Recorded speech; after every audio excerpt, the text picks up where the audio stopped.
Bismillahirrahmanirrahim. Assalamualaikum warahmatullahi wabarakatuh. Perkenalkan, nama saya Yulia Mutmainah. Saya adalah dosen di Universitas Muhammadiyah Semarang, Fakultas Bahasa dan Budaya Asing, Program Studi Sastra Inggris. Latar belakang pendidikan saya adalah linguistik. Dengan demikian, mata kuliah yang saya ampu adalah mata kuliah yang berhubungan dengan linguistik atau ilmu bahasa. Dengan spesifikasi mata kuliah utama saya adalah sosiolinguistik. Sekilas tentang mata kuliah sosiolinguistik. Mata kuliah ini merupakan mata kuliah antar bidang, yaitu perpaduan antara ilmu bahasa atau linguistik dan ilmu sosial. Mata kuliah ini berhubungan erat dengan pemakaian bahasa pada masyarakat pengguna bahasa dan pemakaian atau penggunaan bahasa tersebut sendiri. Dengan demikian, mata kuliah sosiolinguistik akan sangat bermanfaat bagi mahasiswa dalam memahami hubungan antara bahasa dengan masyarakat bahasa, masyarakat pengguna bahasa, serta pemakaian ilmu bahasa tersebut, ya, pemakaian bahasa tersebut di dalam masyarakat dalam berbagai situasi sosial. Sebelum proses belajar mengajar dimulai, biasanya di setiap awal semester, saya mengawalinya dengan pembuatan RPS, RPP, dan kontrak perkuliahan. Untuk RPS dan RPP sendiri, biasanya diunggah di sistem informasi akademik Unimus yang biasa disebut dengan Siamus. Dari Siamus tersebut, ya, di Siamus ini tampilannya setelah diklik mata kuliahnya apa, maka dosen bisa mengunggah RPS dan RPP. Ini dilakukan di setiap awal semester sebelum perkuliahan dimulai.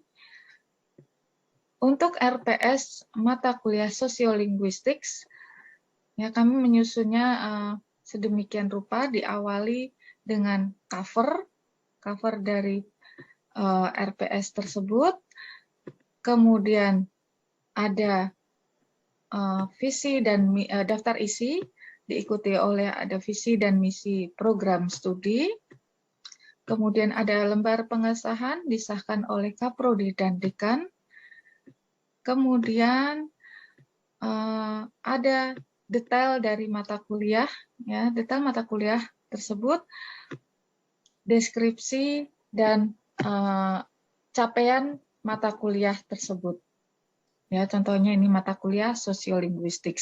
Kemudian ada detail lebih lanjut tentang mata kuliah tersebut, tentang kemampuan akhir yang diharapkan, bahan kajian, bentuk pengajarannya seperti apa, dan kriteria penilaian. Di sini ada kriteria penilaian. Kriteria penilaiannya apa, berdasarkan apa, lalu waktu belajarnya untuk tatap mukanya berapa menit, tugas terstruktur berapa menit, hingga tugas mandirinya berapa menit. Ini adalah contohnya. Nah, kemudian untuk yang RPP, ini lebih detail dari RPS tersebut, RPS itu sendiri, karena dalam RPP dijabarkan lebih detail untuk setiap pertemuannya. Ini adalah contoh RPP dari mata kuliah sosiolinguistik. Ini adalah halaman sampulnya, halaman muka. Kemudian ada daftar isinya, diikuti oleh visi dan misi program studi. Kemudian ada halaman pengesahan oleh Kaprodi dan Dekan. Dan ini adalah detail rencana pelaksanaan pembelajaran untuk setiap tatap muka dari mata kuliah sosiolinguistik. Ini adalah contohnya. Hingga total ada 16 pertemuan. Baik, kemudian untuk learning contract, ya, kontrak pembelajaran, selain disampaikan di awal mata kuliah, Dokumen learning contract ini juga biasa saya unggah di LMS yang ada di fakultas kami, yaitu e-learning Fakultas Bahasa dan Budaya Asing, beralamat di ifbba.unimus.ac.id. Di halaman ini akan ditemukan mata kuliah apa yang diampu untuk setiap dosen. Nah, contohnya ini untuk mata kuliah Sociolinguistics ya. Di sini saya biasa mengunggah learning contract, lalu modul ini untuk pertemuan pertama ya. Saya biasanya mengunggah modul yang digunakan selama 1 semester. Lalu per pertemuannya juga biasanya saya memiliki PowerPoint atau materi-materi lain ya selain modul itu saya unggah juga untuk setiap pertemuannya. Contohnya di sini ini untuk pertemuan pertama, ini untuk pertemuan kedua saya mempunyai PowerPoint yang tidak bisa saya unggah di sini karena ukurannya terlalu besar, sehingga saya hanya menampilkan di sini linknya saja. Seperti ini. Kemudian kebetulan ini baru 3 pertemuan untuk mata kuliah Sociolinguistics. Di LMS ini kami juga bisa mendapatkan berbagai fasilitas yang lain, antara lain kami juga bisa memberikan kuis di sini. Lalu ada kehadiran mahasiswa juga bisa menggunakan LMS ini atau bisa menggunakan tadi yang Siamus tadi. Ini contoh dari learning contract. Ya, learning contract dari mata kuliah Sociolinguistics. Di sini ada identitas mata kuliah. Kebetulan di sini hari dan waktunya perkuliahan ini adalah hari Jumat. Waktunya waktu itu saya membuat ini belum fix kapan jadwalnya. Dan ini ruangannya kebetulan karena pandemi ini kami menggunakan sistem online. Di sini dijabarkan manfaat pembelajarannya, deskripsi mata kuliah, tujuan instruksional dari mata kuliah ini, lalu penugasan yang diberikan kepada mahasiswa, dan lain sebagainya. Kemudian ada jadwal perkuliahan untuk setiap pertemuan, termasuk di dalamnya ada topik yang dibahas untuk pertemuan tersebut apa, dan daftar pustaka materi saya ambilkan dari mana. Contohnya di sini pertemuan pertama yaitu learning contract biasanya disampaikan di awal, lalu introduction dan sekilas ya sedikit materi yang disampaikan. Kemudian pertemuan kedua materinya tentang language choice in multilingual communities. Pertemuan ketiga tentang language maintenance and safe. Keempat linguistic varieties and multilingual nation. Pertemuan kelima, National Languages and Language Planning. Pertemuan keenam tentang Regional and Social Dialects, serta Gender and Age.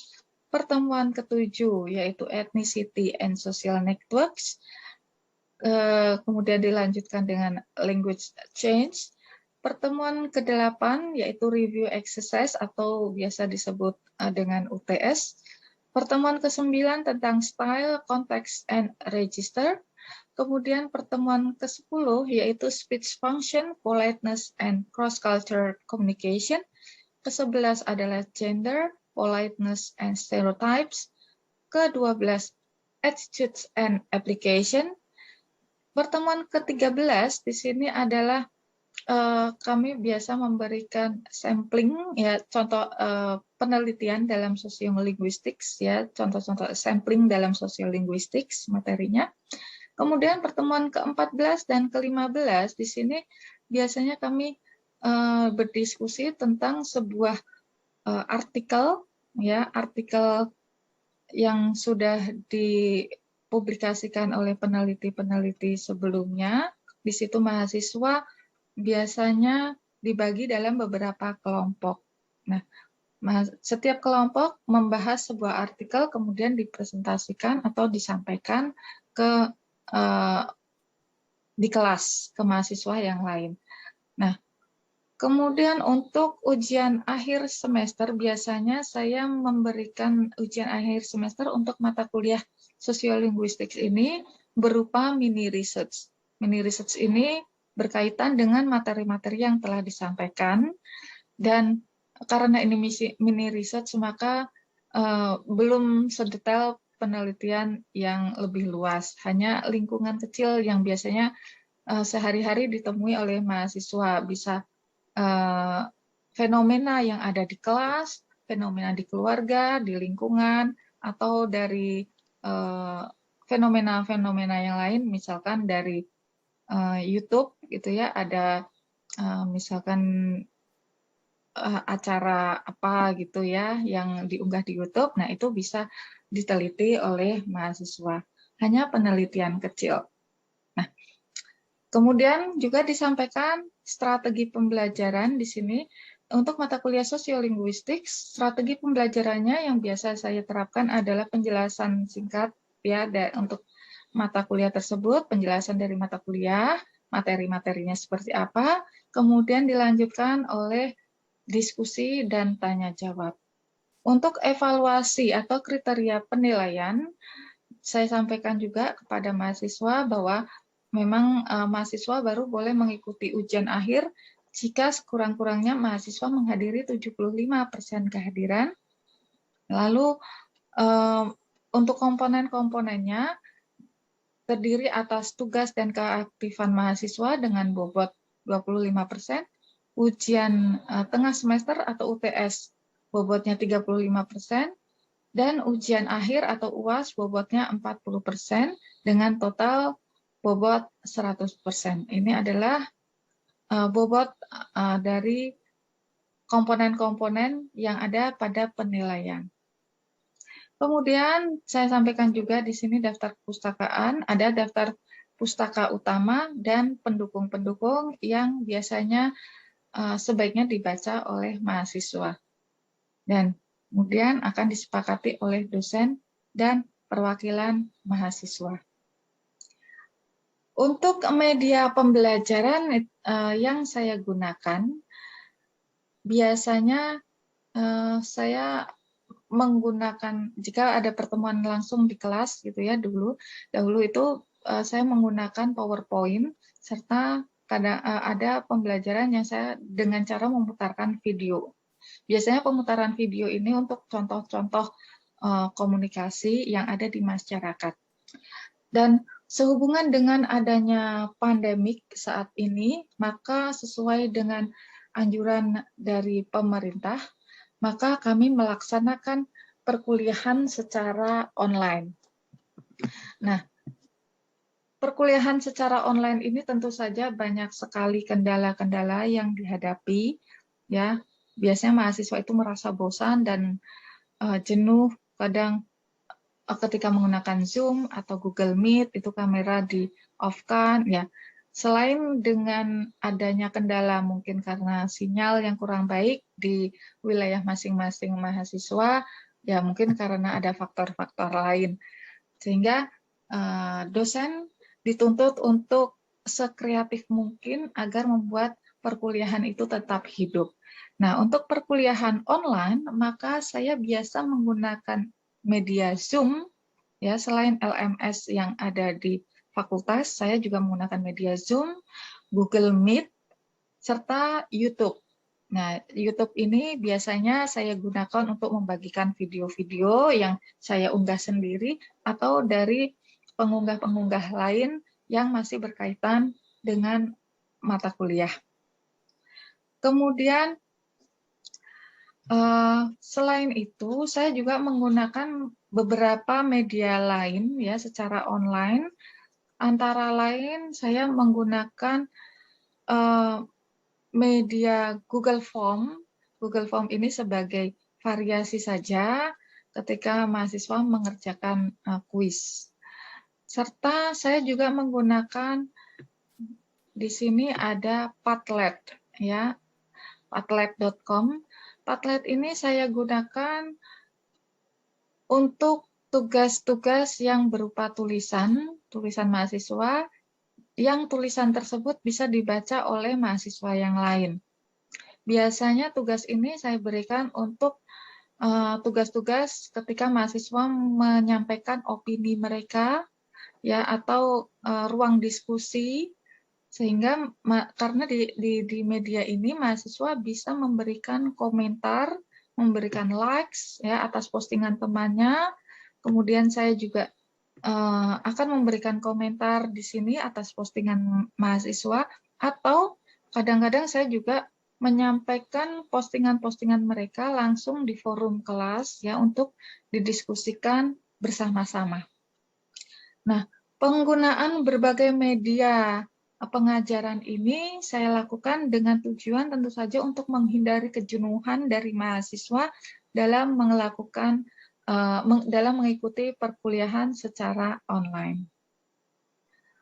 Dan berikut ini akan saya sampaikan potongan video cuplikan dari perkuliahan yang saya lakukan ya menggunakan media Zoom untuk mata kuliah Sociolinguistics. Last week we have discussed several topics. Let me share the screen here. Where is it? I think this one. Kenapa bisa langsung ke ini?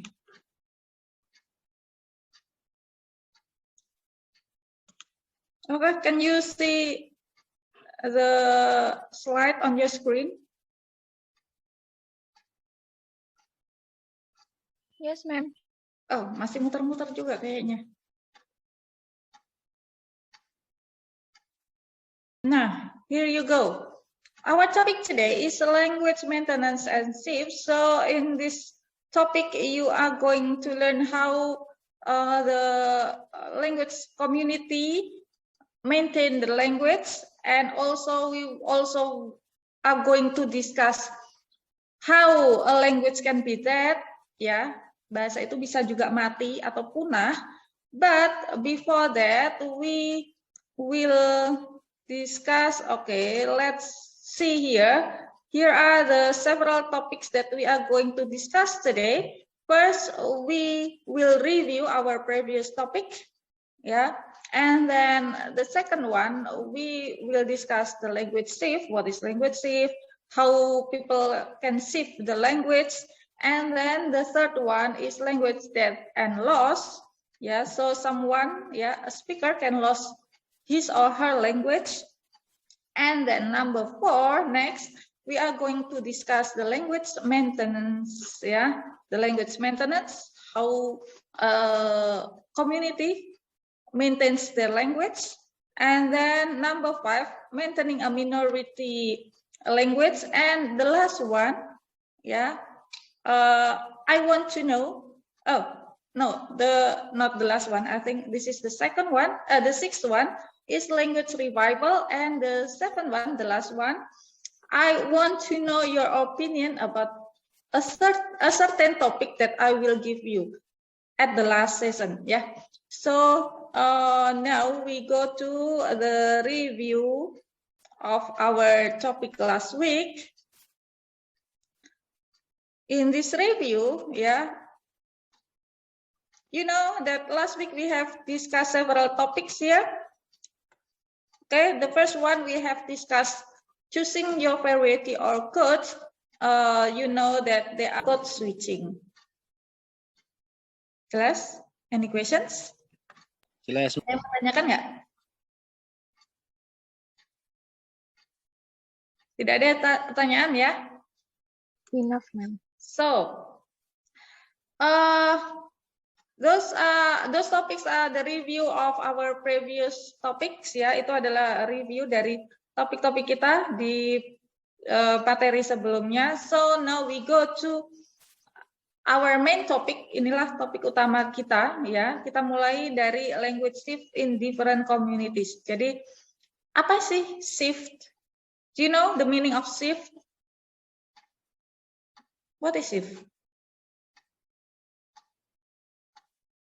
Ayo, shift itu artinya apa? Shift, shift, shift. Apa? Hey, masa nggak ada sih yang tahu artinya shift? Menggeser, ma'am. Menggeser. Nah, dimaksud language shift di sini adalah pergeseran bahasa. Ya, jadi bahasa itu bisa bergeser. Biasanya ini terjadi pada ya, of course, multilingual communities. Ya, karena dia bisa menggunakan more than one language. Ya, makanya dia bisa bergeser. Bahasa satu bisa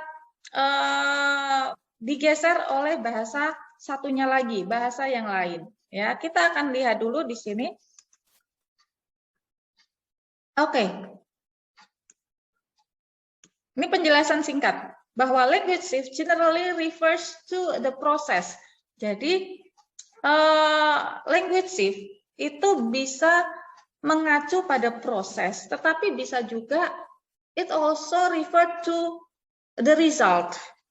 Ya, bisa mengacu pada proses, tapi juga bisa mengacu pada result. Proses apa dan hasil apa? Here you are. Refers to the process by which one language displaces. Ya, satu bahasa digantikan. Displaces another in the linguistic repertoire of a community. Jadi satu bahasa digantikan oleh bahasa yang lain dalam sebuah komunitas. Jadi misalkan tadinya menggunakan bahasa A, kemudian berangsur-angsur, ini terjadi tidak dalam sehari atau 2 hari ya, could be in long time ya. Satu bahasa itu digantikan oleh bahasa berikutnya. Itulah yang dimaksud dengan language shift. Nah, pengertian ini mengacu pada proses. Tetapi kita juga bisa melihatnya pada hasilnya langsung. Bahwa si bahasa A digantikan oleh bahasa B. Yang dulunya bahasanya A, sekarang bahasanya B. Itu adalah result. Jelas ya? Ada peralihan bahasa.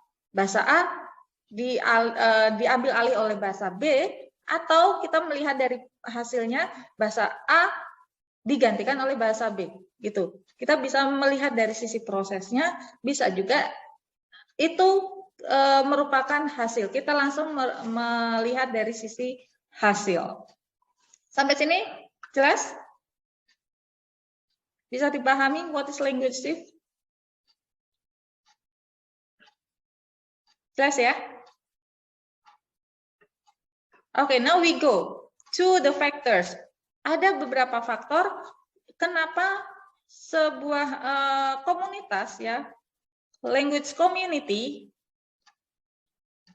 shifting their language, merubah bahasanya. Satu saja penutur, itu belum disebut mati bahasanya, belum disebut punah. Kalau pergeseran budaya, kita tidak membahas tentang budaya ya. Di sini kita membahasnya tentang bahasa. Budayanya mungkin masih terus berlanjut, tetapi bahasanya itu sudah tidak digunakan untuk conversation secara percakapan natural. Ya. Betul tadi yang dicontohkan Awalia ya, bahasa Sanskerta, bahwa bahasa Sanskerta adalah contoh bahasa yang ada di Indonesia yang sudah punah. Tapi apakah budaya Sanskerta itu ikut punah? Belum tentu. Mungkin ada beberapa budaya yang sampai saat ini masih terus dilakukan oleh masyarakat. Tetapi bahasanya, bahasa Sanskerta sendiri, meskipun mungkin ada unsur-unsur bahasa Sanskerta yang masuk ke menjadi bahasa Indonesia atau bahasa Jawa atau bahasa daerah lain ya, tetapi bahasa Sanskerta sendiri itu sudah tidak digunakan untuk berkomunikasi ya secara natural. Di sini disebutkan spoken naturally. Itu sudah tidak lagi digunakan sebagai alat komunikasi secara alami. That's why karena sudah tidak ada the speaker ya, speakernya itu sudah tidak ada, maka bahasa tersebut bisa dibilang merupakan salah satu bahasa yang punah. Gitu, bisa dipahami ya? Nah, tugas Anda tidak harus sekarang dikerjakan, nanti malam pun tidak masalah. Kalau Anda ada waktu, ada ide, langsung tulis sekarang juga tidak masalah. Nah, silahkan tulis, what do you know about your regional language? Mungkin your native, your first language ya, bisa jadi dibilang seperti itu. Bahasa di wilayah Anda lah, what happened to your regional language? Yang terjadi di bahasa di daerah Anda seperti apa? Saya tidak perlu ada research detail tentang itu, tetapi this is pure your opinion tentang di lingkungan Anda, tempat Anda tinggal, ya, bahasa regional yang ada di masyarakat itu seperti apa? Silakan, please write your opinion to this link, ya, link ini. If you have question, kita pending dulu sampai minggu depan, materinya juga kita lanjutkan minggu depan. Gitu? Oke? Oke, is it okay? Karena waktunya juga sudah habis, ya. So, see you next week, insya Allah.